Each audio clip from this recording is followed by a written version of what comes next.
Intermolecular forces, or IMFs, are incredibly important to biomolecules. In this video, we're going to focus on proteins, and in particular, the tertiary structure of a protein. As a reminder, there are 4 levels of protein structure. The tertiary structure of a protein is the folded, three-dimensional structure of the protein. This is the biologically relevant, the biologically active form of the protein. And that's what we're going to focus on in this video. To be able to talk about the tertiary structure of a protein, we've got to first look at the individual monomer units. When we were talking about secondary structure, we really focused on the amino acid backbone, which is shown here in the rectangle. And we ignored the protein side chain, which is the R group, showed down here in the circle. As we're going to talk about how a protein folds, we need to consider both the backbone and the side chains. And so I wanted to spend a little bit of time talking about the 20 different amino acid side chains. There are a number of different ways that you can group those 20 amino acid side chains. I've grouped them either as hydrophobic amino acid side chains, or as polar uncharged amino acid side chains, or as polar charged amino acid side chains. And so the hydrophobic amino acid side chains would be alanine, valine, leucine, isoleucine, proline, methionine, phenylalanine, and tryptophan. The polar uncharged amino acid side chains, and these would be uncharged at physiologically relevant pH, would be glycine, serine, threonine, cysteine, tyrosine, asparagine, and glutamine. And the polar charged amino acid side chains at a physiologically relevant pH would be aspartic acid, glutamic acid, lysine, arginine, and sometimes histidine. And so if we take a look at what amino acid side chains from each of those categories look like, I want to talk a little bit about the type of intermolecular forces they might have. So for example, if we look at isoleucine as an example of a hydrophobic amino acid side chain, this is what the side chain looks like, okay? And if you look at this side chain, it's just hydrocarbon. It's carbons and hydrogens. So if you're thinking about the types of intermolecular interactions that it might have, it's going to have induced dipole interactions with molecules like itself, or London dispersion forces. These are hydrophobic amino acid side chains. They do not like to interact with water. If we look at polar uncharged amino acid side chains at physiologically relevant pH and look at asparagine as an example, this is what the side chain of asparagine looks like. And you can see that it's polar. It's got a carbonyl oxygen. It's got an amide NH. These are polar groups. They can be involved in hydrogen bonding. They can be involved in other dipole-dipole interactions. They interact perfectly fine with water as well. And so that's going to be a driving force. If we look at polar charged amino acid side chains at physiologically relevant pH, and we look at lysine as an example, this is the side chain of lysine, and you can see that it has a full charge. That's going to want to interact with something that's negatively charged in an ion-ion type of interaction, although it could interact in other dipole interactions as well. So the nature of the side chain dictates the types of intermolecular interactions it's going to be involved in, and that's going to dictate where in the folded protein those side chains tend to be. So if we look at this diagram of a protein, on the left is a diagram or a cartoon of an unfolded protein.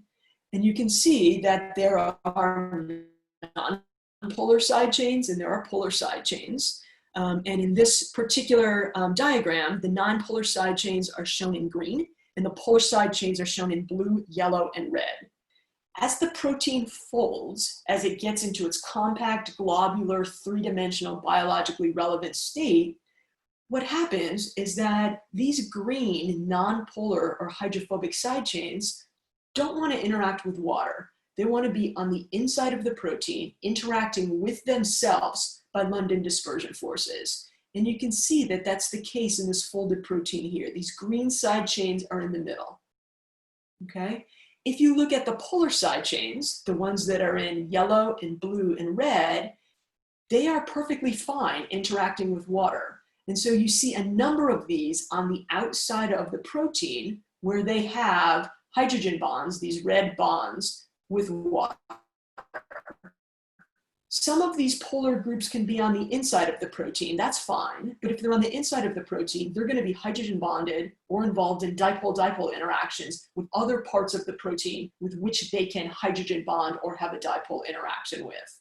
So there's not going to be any unsatisfied polar side chains sitting on the protein side chain, sitting in the protein interior, trying to interact with these hydrophobic groups. So as we think about how proteins fold, there's really this hydrophobic collapse where these amino acid side chains of hydrophobic groups end up in the interior of a protein, and the more polar groups end up on the outside. And all of this is driven by intermolecular interactions, the London dispersion forces on the inside of the molecule and the hydrogen bonding and dipole interactions along the outside of the molecule. I will say at this point that there's one type of covalent bonded interaction that holds a protein tertiary structure together, and that's a disulfide bond between two sulfur atoms on cysteine side chains. But the rest of what holds the tertiary structure of a protein together are these intermolecular interactions. What I told you in the last slide is true for globular proteins.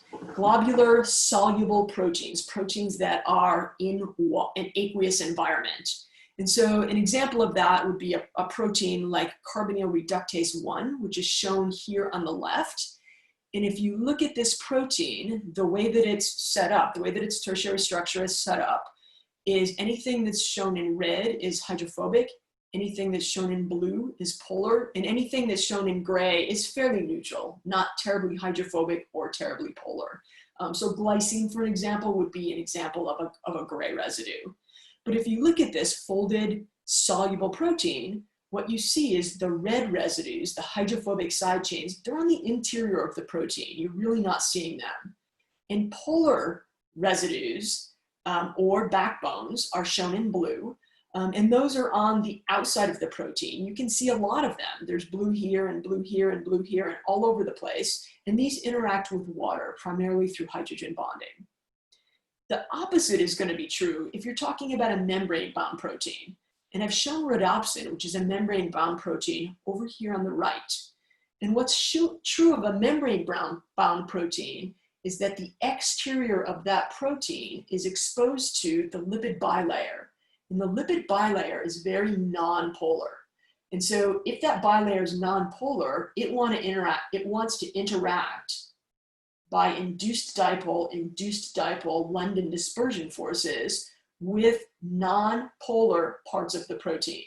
And so what you can see is that for this membrane protein, the hydrophobic portions of this protein are on the outside because they're going to be interacting with the nonpolar portion of a lipid bilayer. In the polar portions of this protein in blue, again, you can see very few of them because they're buried on the interior. Here on the interior, they're interacting with other polar portions of the proteins rather than on the outside with the hydrophobic nonpolar lipid bilayer. So as we talk about protein structures, we talk about protein tertiary structure, non-covalent intermolecular forces are incredibly important. If we're talking about soluble proteins, which we normally are, that are in an aqueous environment, a hydrophobic collapse is going to move most of the hydrophobic amino acid side chains to the interior of the protein where they can interact with each other and leave polar portions of side chains and amino acid backbones interacting with water on the outside of the protein.